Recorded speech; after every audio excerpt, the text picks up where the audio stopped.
Assalamualaikum warahmatullahi wabarakatuh. Selamat siang Bu Sari dan teman-teman.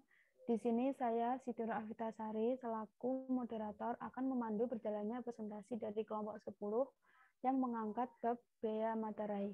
Berikut serangkaian kegiatan diskusi pada siang hari ini, yaitu yang pertama pembukaan, yang kedua yaitu pemateri, yang ketiga yaitu sesi tanya jawab, dan yang terakhir yaitu penutup. Baik, menuju kegiatan yang pertama yaitu pembukaan, marilah kita berdoa sesuai dengan keyakinan masing-masing untuk memulai berjalannya kegiatan hari ini. Berdoa dipersilahkan menurut kepercayaan masing-masing. Berdoa selesai. Yang kedua yaitu pemaparan materi oleh kelompok 10. Saya persilahkan. Baik, terima kasih untuk waktunya. Selamat siang untuk Bu Sari dan teman-teman. Di sini kami dari kelompok 10 akan mempresentasikan mengenai materi Bea Materai.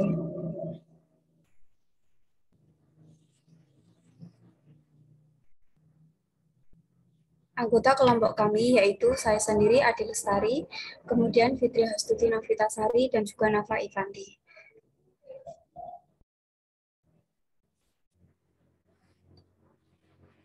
Yang pertama mengenai materai. Bea materai adalah pajak atas dokumen yang terhutang sejak saat dokumen tersebut ditandatangani oleh pihak-pihak yang berkepentingan atau dokumen tersebut selesai dibuat atau diserahkan kepada pihak lain bila dokumen tersebut hanya dibuat oleh satu pihak. Next.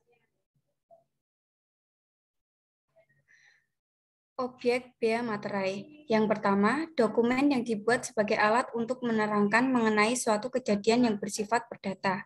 Misalnya, surat perjanjian, surat keterangan, surat pernyataan, atau surat lainnya yang sejenis beserta rangkapnya, akta notaris beserta gros, salinan, dan kutipannya, akta pejabat pembuat akta tanah beserta salinan dan kutipannya, surat berharga dengan nama dan dalam bentuk apapun, dokumen transaksi surat berharga termasuk dokumen transaksi kontrak berjangka dengan nama dan dalam bentuk apapun.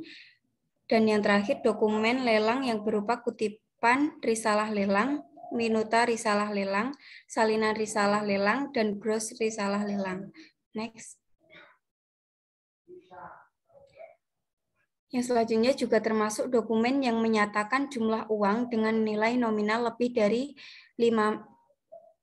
5 juta rupiah yang menyebutkan penerimaan uang atau berisi pengakuan bahwa utang seluruhnya atau sebagiannya telah dilunasi atau diperhitungkan, serta dokumen lain yang ditetapkan dengan peraturan pemerintah. Next. Yang kedua, dokumen yang digunakan sebagai alat bukti di pengadilan, misalnya surat-surat biasa dan surat kerumah tanggaan, dan surat-surat yang semula tidak dikenakan untuk tujuan lain atau digunakan oleh orang lain selain dari maksud semula. Next. Baik, untuk materi yang selanjutnya akan dijelaskan oleh rekan saya. Bukan objek bea materai. Dokumen yang terkait lalu lintas orang dan barang. A. Surat penyimpanan barang. B. Konosimen. C. Surat angkutan penumpang dan barang. D. Bukti untuk pengiriman dan penerimaan barang. E. Surat pengiriman barang untuk dijual atas tanggungan pengirim. F. Surat lainnya yang dapat dipersamakan dengan surat sebagaimana dimaksud pada huruf A sampai dengan huruf angka E. Yang kedua, segala bentuk ijazah. Yang ketiga, tanda terima pembayaran gaji, uang tunggu, pensiun, uang tunjangan, dan pembayaran lainnya yang berkaitan dengan hubungan kerja, serta surat yang diserahkan untuk mendapatkan pembayaran dimaksud. Selanjutnya, tanda bukti penerimaan uang negara dari kas negara, kas pemerintahan daerah, bank, dan lembaga lainnya yang ditunjuk oleh negara berdasarkan ketentuan peraturan perundang-undangan.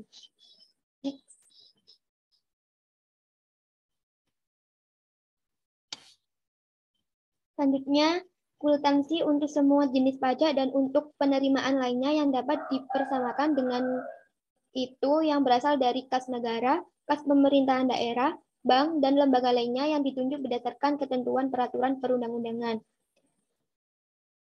tanda penerimaan uang yang dibuat untuk keperluan interorganisasi, dokumen yang menyebutkan simpanan uang atau surat berharga, pembayaran uang simpanan kepada penyimpan oleh bank, koperasi, dan badan lainnya yang menyelenggarakan penyimpanan uang, atau pengeluaran surat berharga oleh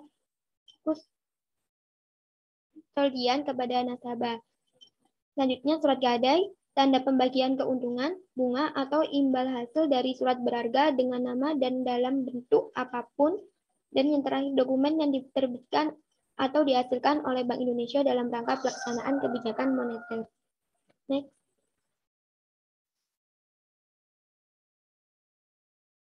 Selanjutnya ada saat terutang bea materai. Itu dokumen yang dibuat oleh satu pihak, yaitu pada saat dokumen diserahkan dan terima.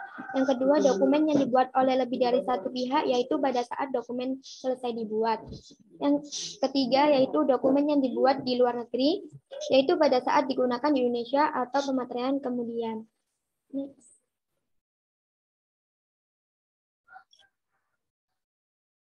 Selanjutnya dijelaskan oleh Mbak Nafa.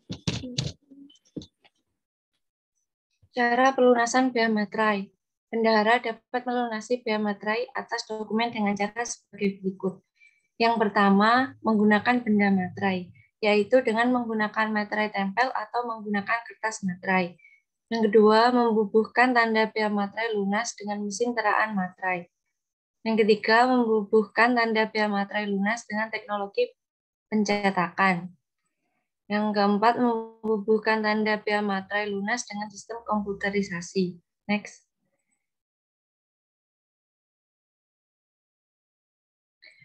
Dokumen-dokumen yang harus dilakukan pemateraian kemudian. Pemateraian kemudian merupakan suatu cara pelunasan bea materai yang dilakukan oleh pejabat pos atau atas permintaan pemegang dokumen yang bea materainya belum dilunasi sebagaimana mestinya. Apabila terdapat dokumen yang akan digunakan, yang pertama, dokumen yang digunakan sebagai alat bukti di pengadilan. Kemudian dokumen bea materainya tidak atau kurang dilunasi sebagaimana mestinya. Lalu dokumen yang dibuat di luar negeri yang akan digunakan di Indonesia. Next. Besarnya bea materai terutang. Nilai bea materai terutang dengan tarif tetap sebesar Rp10.000. Next. Sekian presentasi dari kelompok kami. Bila ada pertanyaan, silakan cek kolom Zoom. Terima kasih.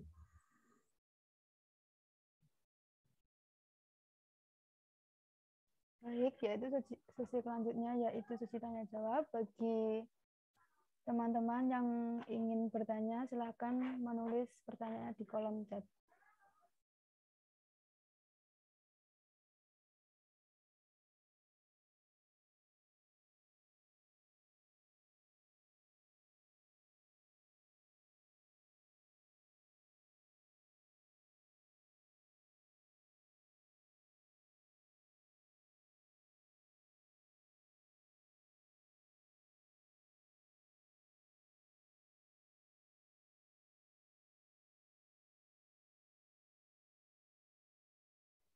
Baik, bagi kelompok 10, dipersilakan untuk mendiskusikan jawaban dari pertanyaan teman-teman. Terima kasih.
Baik, saya akan menjawab pertanyaan dari Novi.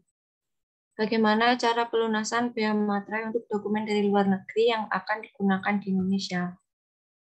Menurut kelompok kami, pihak yang akan menggunakan dokumen yang dibuat di luar negeri di Indonesia melunasi bea materai sebagaimana ditetapkan dalam Surat Ketetapan Pajak Kurang Bayar atau SKPKB ke kas negara dengan menggunakan Surat Setoran Pajak atau SSP dengan kode akun pajak 411611 dan kode jenis setoran 310. Bagaimana Mbak Novi, apakah sudah jelas? Baik, sudah jelas. Terima kasih atas penjelasannya. Ya.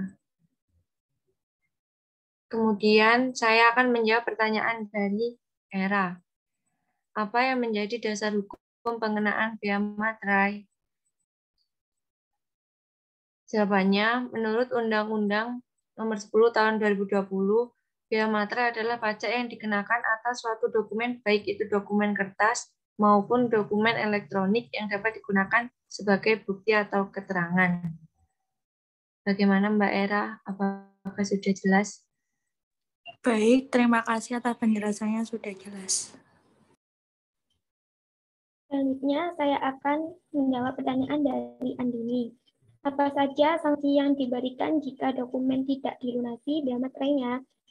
Yaitu bea materai yang terutang atas dokumen yang tidak atau kurang dilunasi, maka ditambah dengan sanksi administratif sebesar 100% dari bea materai yang terutang. Selama masa transaksi 3 juta dan 6 juta masih berlaku. Bagaimana Mbak Andini? Apakah sudah jelas?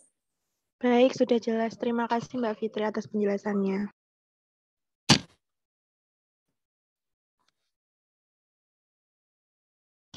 Selanjutnya, saya akan menjawab pertanyaan dari Nida. Izin bertanya, berapa lama masa kedaluarsa ketentuan dari bea materai?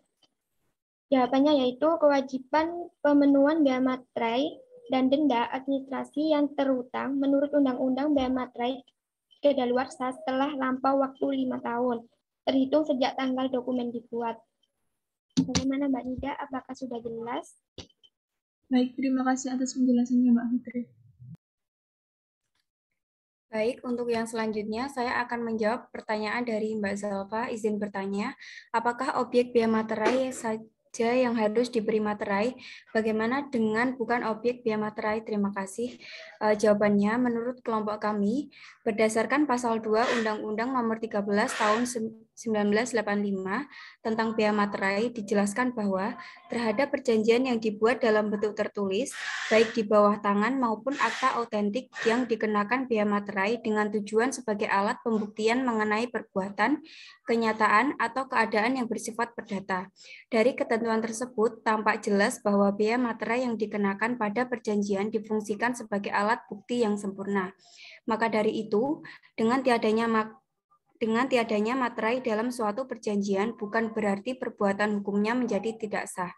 Jika perjanjian tersebut semula tidak diberi materai dan akan digunakan sebagai alat bukti, maka pencantuman materai dapat dilakukan belakangan. Namun, pada objek bea materai tentunya harus membubuhkan materai pada dokumen karena sudah diatur dalam ketentuan Undang-Undang Perpajakan. Bagaimana Mbak Salva? Apakah sudah jelas? Baik, terima kasih Mbak Adi atas penjelasannya sudah jelas. Baik, untuk selanjutnya saya akan menjawab pertanyaan dari Mbak Elsa. Izin bertanya, apakah ada ancaman pidana bagi pihak yang melakukan pelanggaran aturan bea materai? Terima kasih. Jawabannya, menurut kelompok kami, ketika seorang penanggung utang bea materai terbukti melakukan salah satu dari dua tindakan yang dimaksud, maka bisa diancam pidana penjara paling lama 7 tahun dan pidana denda maksimal 500 juta. Bagaimana Mbak Elsa? Apakah sudah jelas? Sudah jelas Mbak Ade, terima kasih.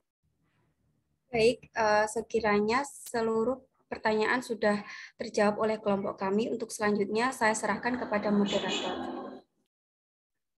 Baik, alhamdulillah sesi pertanyaan sudah selesai dan sudah terjawab semua dari kelompok 10. Acara berikutnya yaitu penutup. Di sini saya menyimpulkan bahwa bea materai adalah pajak atas dokumen yang terhutang sejak saat dokumen tersebut ditandatangani oleh pihak-pihak yang berkepentingan atau dokumen tersebut selesai dibuat atau diserahkan kepada pihak lain bila dokumen tersebut hanya dibuat oleh satu pihak. Baik, semoga presentasi kali ini bisa bermanfaat dan berguna bagi kita semua. Saya selaku moderator, apabila ada salah kata saya mohon maaf. Saya akhiri. Wassalamualaikum warahmatullahi wabarakatuh. Waalaikumsalam Waalaikumsalam. warahmatullahi wabarakatuh.